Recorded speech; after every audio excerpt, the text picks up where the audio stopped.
What is up, everybody? Welcome to another Legal Hands to the Face show. For those that don't know me, my name is Bill Colarulo. We are proud to be a part of the JAKIB Sports team now.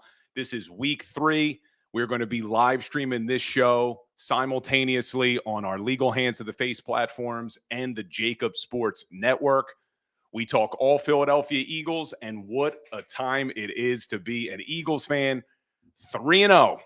Only 3 teams still stand in the NFL who are 3-0, and yesterday was an absolute domination. Could have been even worse for the Tampa Bay Bucs if the Philadelphia Eagles had better red zone efficiency. We will get there, but we're sitting here, no Super Bowl hangover to worry about. The Eagles are 3-0. We got a great show planned today. We're going to break down yesterday's game. We'll talk about the offense. We'll get into the defense. We'll also talk a little bit of special teams. My man, Britton Covey, showing out yesterday. So we'll talk about that as well. And then we'll be joined later on in the show by Dr. Chris Radcliffe, Harvard-trained, Duke Medical School. He'll be breaking down some of these injuries for a team that was so healthy last year. The Eagles just can't seem to stop getting injured in these games. But he'll break it down for us, and hopefully we'll have some good news. But guys, just a reminder, we do this show usually every Monday night, 6:30.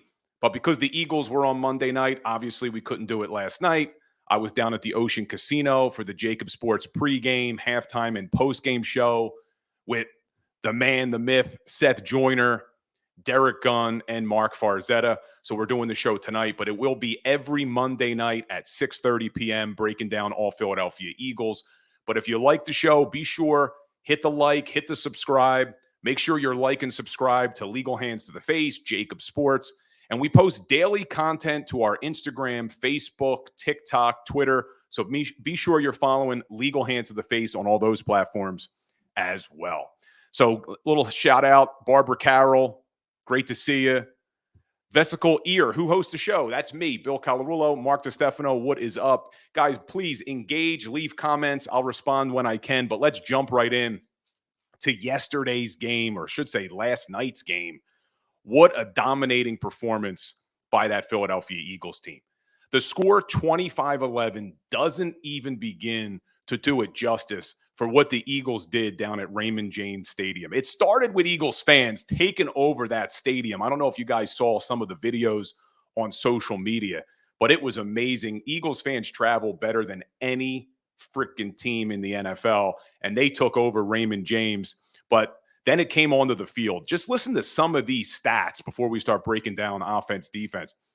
The Eagles had 472 yards of total offense. The Tampa Bay Bucs, 174. The Eagles, 200 rushing yards, and they held Tampa Bay to 41. And understand something here. This Tampa Bay Bucs defense was a good defense, especially against the run. Going into that game, they were the number 2 ranked defense in the NFL against the run. And since Todd Bowles joined them a few years ago, they've been in the tops in the NFL, giving up an average of only 91 rushing yards a game. And the Philadelphia Eagles just absolutely dominated the offensive line of scrimmage. And James McKeith weighing in, we're going to get there, but definitely hats off to Sean Desai. Really liked what he did. That defense looked like they were ready, and we're going to talk about it. But let's keep it going. 28 first downs the Philadelphia Eagles had. They held Tampa Bay to 11. And the time of possession, usually the time of possession is going to dictate a lot about the flow of a game. And you look at the time of possession in this game, 38 minutes and 55 seconds, the Philadelphia Eagles held the ball. Almost 39 minutes. And the Tampa Bay Bucs only on the field for 21. Going into this game, Tampa was 2-0. I know a lot of people were surprised by that, but they were playing a very efficient style of offense. If you follow me on Instagram, I was doing videos on this leading up to the game. They hadn't turned the ball over. They'd only given up 1 sack. They were being very efficient with the ball.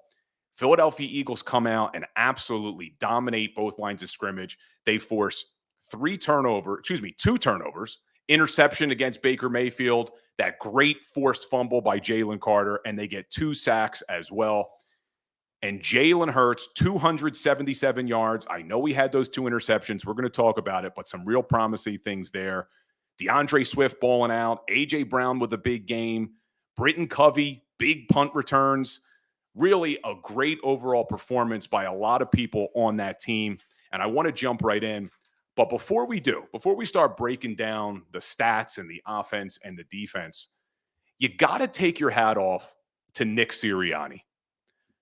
Nick Sirianni has really done a great job of building a culture here that can handle adversity.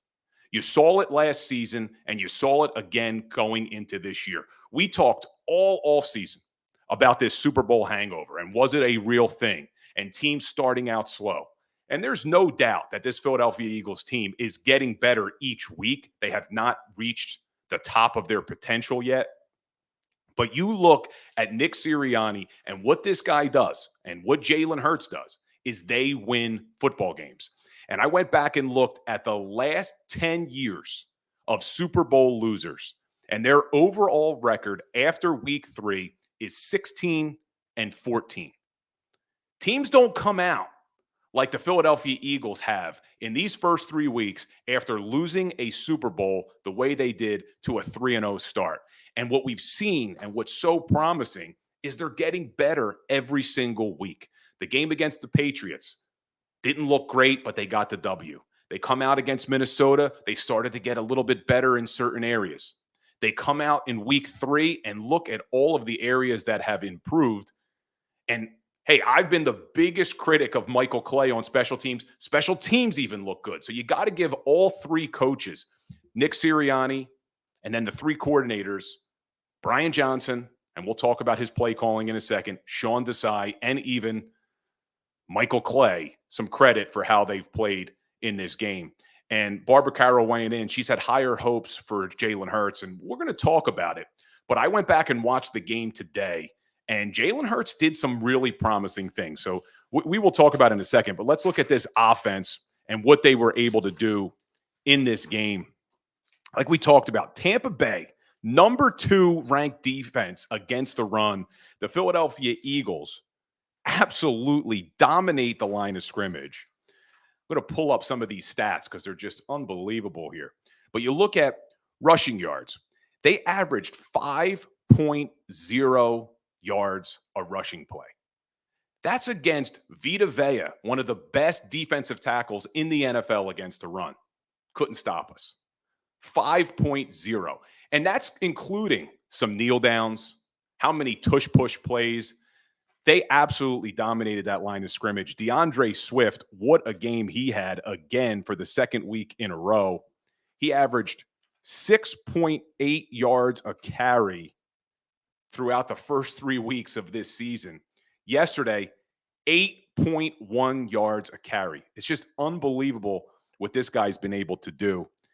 And let's talk about that passing game, because really that's the only thing that gives us pause as Eagles fans. And I heard it all day today. People are still calling up a little bit concerned about that passing game. But yeah, James, I agree with you. He's saying in the comments, he's heard all week that the Eagles couldn't run versus the Bucs. You didn't hear it on this show, I'll tell you that, because all week I was saying that they were going to be able to run the football because they showed us last year that there wasn't a defense in the NFL. I don't care how good a defense is against the run. They cannot stop this Philadelphia Eagles offense when it comes to running the football. They showed it last year, and they showed us again yesterday. There's no team that's going to stop them on the ground. But what people are concerned about is the passing game. And I get it. Jalen Hurts, 2 interceptions in that game. One of them, I'm giving him a pass on. The one with DeAndre Swift, it looked to me like DeAndre Swift was running an option route. What an option route is exactly what it sounds like. Swift has the option. He could either go left, he could go right. Sometimes they have the option of just curling and settling down. It looked to me, and I don't know whether it was Hurts's read that was wrong or DeAndre Swift's read that was wrong, but they clearly weren't on the same page. That's why that interception happened. The interception he threw deep to Devontae Smith towards the end zone, that throw I didn't like. I think that was a shot he didn't have to take. Maybe he was pressing a little bit. Maybe he was forcing it a little bit. But outside of that, I did a video last week, and I said it here on this show, that what was concerning me about Jalen Hurts, and I got a lot of heat for this, man. I love Jalen Hurts, and I appreciate how much all you guys love Jalen Hurts. But I made some comments about Hurts, and people came after me hard. But I'm just trying to deliver it like I see it. And I thought last week against that Minnesota Vikings team, and in the week before against the Patriots, that Jalen Hurts looked as if some of the weaknesses he had coming out of college resurfaced in those first 2 weeks. He wasn't trusting his pocket. He wasn't allowing routes to develop. He was quickly putting his eyes down after his first read and exiting the pocket. Those were things that I didn't like that he did in the first 2 weeks. He didn't do that yesterday. You have to give Jalen Hurts credit yesterday for what he was able to do. Number one, they put up 277 yards in the air. They put up over 200 yards on the ground, 477 yards of offense. I know we want perfection. We're Philly. We want perfection. I want perfection too.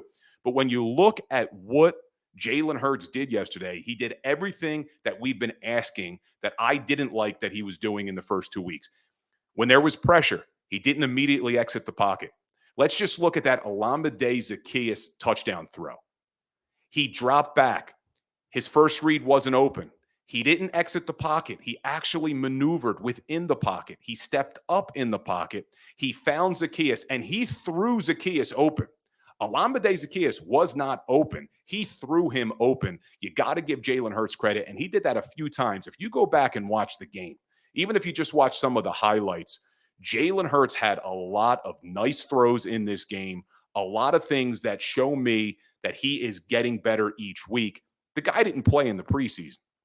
So these are preseason games in essence for Jalen Hurts, these 3 weeks, and he's gotten better week after week after week.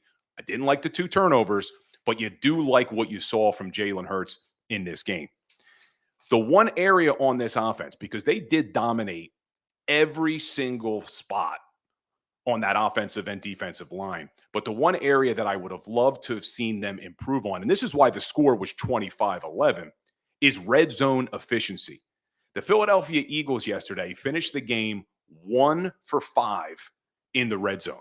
Now, one of those was at the end of the game. Unfortunately, that gets lumped in. They weren't trying to score, but the Philadelphia Eagles were 1 for 5. You look at last season, that was an area that the Philadelphia Eagles excelled in.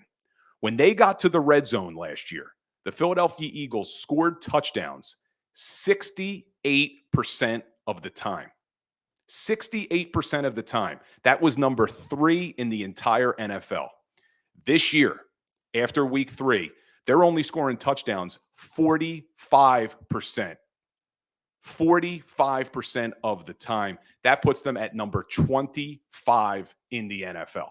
So their red zone efficiency has to get better.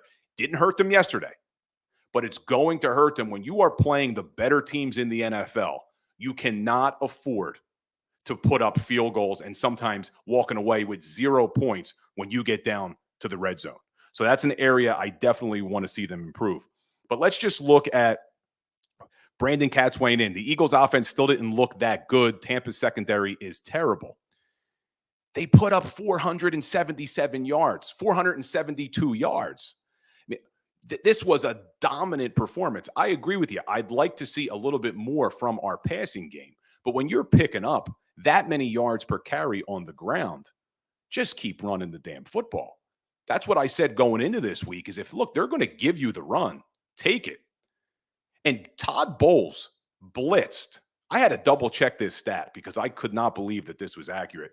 Todd Bowles blitzed Jalen Hurts 75% of the passing plays yesterday. 75%. The Philadelphia Eagles blitzed Baker Mayfield 12%. You talk about the difference. And who did you feel was under more duress, Jalen Hurts or Baker Mayfield? Eagles were all over Baker Mayfield. And we'll talk about our defense in the next part of the show because Jalen Carter at defensive tackle, is on a different level. But let's look at some of these stats on offense for our boy Jalen Hurts. Now, Pro Football Focus, they always put out their grades. Not that this is the Bible for the NFL, but one of the areas of concern with Jalen Hurts is through 3 weeks, he is graded overall as the number 22 quarterback in the NFL. Not going to cut it. I agree with you. Not going to cut it. But he looked better yesterday. He did things yesterday that we wanted him to do. Stay in the pocket, go through his progressions, make big throws. And he was able to do that yesterday, and he's getting better each week. It's going to happen. It's going to happen. But he is completing 68% of his passes this season. That puts him in the top 10 in the NFL. I want to see bigger throws. I want to see less mistakes. But he's not playing as bad as maybe some are saying he is. And trust me, I am not going to give Jalen Hurts a pass when he doesn't deserve a pass. I made statements last week that got me killed on Instagram about some of the things I saw with Jalen Hurts, some of the weaknesses I saw with Jalen Hurts. I felt like he played a lot better of a game yesterday with being under pressure. 75% of the time the blitz is coming and you're running the ball as effectively as you are. Jalen Hurts did exactly what we needed him to do. Just don't turn the ball over, and I think we'd be talking about a lot different things here. But I want to talk about DeAndre Swift for a second because we're all in love with DeAndre Swift, as am I. He's number 2 in the NFL after 3 weeks with 308 yards, and that's after getting 1 carry in week 1. 1 freaking carry. How they only gave DeAndre Swift 1 carry in week 1. Thank God we won that game, or we'd all be throwing things at the damn TV. But they've only gave him 1 carry week 1. He's still number 2 in the NFL when it comes to rushing. Pretty amazing. I want to pull up these stats. The only guy that's ahead of him is that rookie from Miami who went off in that 70-point game that they had. But week 1, 1 carry. Week 2, 28 carries. Week 3, 16 carries. And the reason why I'm telling you how much carries he has is because he's never had that many carries in back-to-back weeks. Ever in his career. He has never had more than 15 carries in back-to-back weeks. And this is what my concern is. As good as DeAndre Swift is, he hasn't been able to stay healthy. We talked a little bit about this last week, but I want to just give you guys some stats here. In 2020, he had 16 carries in a game. He missed the next 3 games due to injury. In 2021, he had 33 carries in a game. The next game, they gave him 14. That's the closest he's come to getting more than 15 carries in back-to-back weeks. He then got hurt and missed 4 games. In 2022, started the season with 15 carries. He had 5 and 7 and got hurt in the 3rd game after that. So the Eagles keep giving DeAndre Swift the ball. Don't get me wrong. The guy is a playmaker. Put the ball in his hands, but you got to limit it. I thought they hit it right on the head yesterday, 16 carries. But you got to get some other guys' work here. Kenny Gainwell looked okay when he had his carries. They really given him the ball at the end of the day. But keep DeAndre Swift healthy. I don't think he should be getting 28 carries like he did 2 weeks ago. Somewhere between 12 to 15 touches is probably enough for him. Maybe 18 if you're going to include him in the passing game. But 308 yards through 3 weeks when he didn't even play really in week 1 is pretty damn impressive. But we all talk about this offensive line and why this offensive line is so good and how they're able to run. What's pretty amazing is a guy that I'm not sure gets enough credit for his blocking ability is Dallas Goedert and even Jack Stoll. So I talked about Pro Football Focus, and this is pretty impressive stuff. According to Pro Football Focus, through 3 weeks of this NFL season, Dallas Goedert is the number 1 rated blocker from the tight end position, and it's not even close. Dallas Goedert has a 90 rating run blocking. The closest person to him is Jake Ferguson from Dallas, and he only has an 80 score. Dallas Goedert is 10 points higher than the next closest tight end when it comes to running the football. And number 4 in the NFL, Jack Stoll with a 73.2 rating. So when the Philadelphia Eagles come out in 12 personnel, they essentially have 7 offensive linemen on the field. You have Jack Stoll, Dallas Goedert, and then you add 2 Hall of Famers in Jason Kelce and Lane Johnson with Landon Dickerson, Jordan Mailata, and Cam Jurgens. No wonder they're able to run the football. So pretty impressive stuff. I know we haven't seen Dallas Goedert get involved in the passing game as much as we want, especially me because he's on my damn fantasy football team. But the way he's blocking in the running game is so damn impressive. Number 1 graded in the NFL, and it's not even close. And Jack Stoll right behind him at number 4. And then you go to the outside, A.J. Brown, big game. He had, what did he have in this game? He had over 100 yards this game. I wanted to look at, so far this season, he's got 20 catches, but 13 of them have gone for first downs. 13 of his 20 catches have gone for first downs. Pretty impressive stuff. I'm looking at Transistor Zen weighing in that there were 3 perfectly thrown touchdown passes last night that were dropped, 2 Adre drops and 1 to Zacchaeus. Yeah, Jalen Hurts is playing a lot better than what we're giving him credit for last night. And I was a guy, and I don't want to make excuses, but apparently, guy had the flu. Jason Kelce had the flu. Not making excuses for Hurts, but last night was not one of these games where I am worried coming out of it about Jalen Hurts. I was concerned after the Patriots game. I was concerned after the Vikings game. But you saw him get better this week. He's still not fully there. He's not the Jalen Hurts we saw last year, but he's getting close, and I'm okay with it. But A.J. Brown last night on 14 targets had 9 catches, 131 yards. Pretty damn good. But the guy I was most excited about was what we saw from Olamide Zacchaeus. They talked about how DeAndre Swift was a local Philly St. Joe's prep guy. Olamide Zacchaeus is St. Joe's prep guy as well. I think he grew up in Magnolia, if I'm not mistaken, in South Jersey, not too far from the city. But all offseason, if you follow me on Instagram, I was one who was calling for them to bring in some competition for Quez Watkins. I'm not out completely on Quez Watkins, but I thought they should have brought in some competition for Quez Watkins because Quez Watkins not only made some big mistakes last season. We saw the turnovers against Washington that brought the Eagles their first loss last season. You saw that big drop in the Super Bowl. I don't even want to think about it. Makes me want to cry. But you saw that big drop there. But what I found most concerning about Quez Watkins last year was you knew his production would drop in terms of yardage, catches when you brought a guy like A.J. Brown in. But what I didn't like was that his yards per catch dropped. He went from averaging 15 yards per catch in 2021 down to 10.7 in 2022. So not only were there missed opportunities, mistakes, turnovers, drops, you also saw this guy who's supposed to be taking the lid off of a defense, yards per catch dropping. So I was happy they brought in Olamide Zacchaeus. It didn't look like until Quez got hurt that they were really going to give Olamide an opportunity. But Quez goes down with his hamstring, and Olamide Zacchaeus takes advantage of it in a big way. He had a really good game yesterday. Olamide has 2 catches, 58 yards for a touchdown. That's what you want to see. Average yards per catch, 29 yards. If teams are going to try to focus on taking Devontae Smith away, Olamide Zacchaeus is going to get opportunities, and he took advantage of them. That's what I like to see.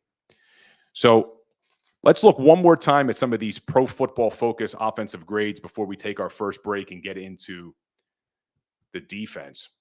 But this team, you look at Jason Kelce at center.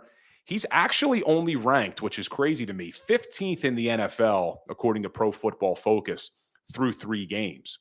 But the guys that look really good are the tackles, as usual. Jordan Mailata is the number 2 graded tackle in the NFL through 3 games, behind only Trent Brown. Pretty incredible stuff. And if you look at just the Tampa Bay game, Lane Johnson was absolutely lights out. He was the highest graded player on that offense. 88.7 rating on that offense. Lane Johnson, an 85.8 on pass blocking, 87.1 on run blocking. We know how good that offensive line is. But one guy, and I did a video this morning about this on my Instagram, one guy that sometimes gets overlooked on that offensive line is Cam Jurgens. We know how good Kelsey and Johnson are. We know how good Mailata has become. Lane Dickerson, Pro Bowler last year. But the big question mark coming into this season was who's going to take over for Isaac Sayamawa at right guard. And Cam Jurgens played really, really well last night, especially in the run game. His pass blocking, he's still got to get a little bit better. He's still got to get a little better in his pass blocking. But in the running game, he was really good last night from that right guard position. And when you have all 5 of your linemen firing on all cylinders, and you have 2 tight ends that can block as well as Dallas Goedert and Jack Stoll are blocking, and you have a running back like DeAndre Swift who's able to hit the holes, and when he hits the hole is a real playmaker in space, this team is scary. And I know people have been saying, hey, they got to be able to throw the ball. They have to be able to throw the ball. If you can run the football the way the Philadelphia Eagles ran the football last night, you are going to win a lot of games in the NFL. And before we take our first break, I just want to talk about some things from last year to this year, because I know a lot of people thought that offense was unstoppable last year, as it was. We're pretty much getting to the same spot. They're doing it a little bit differently, but pretty much getting to the same spot. Last year, the Philadelphia Eagles were number 3 in the NFL, averaging 389 yards of total offense per game. Through 3 weeks, the Philadelphia Eagles are averaging 384 yards of offense per game. They are pretty much right on the money. So you got 389 to 384. And I see Brandon Katz weighing in.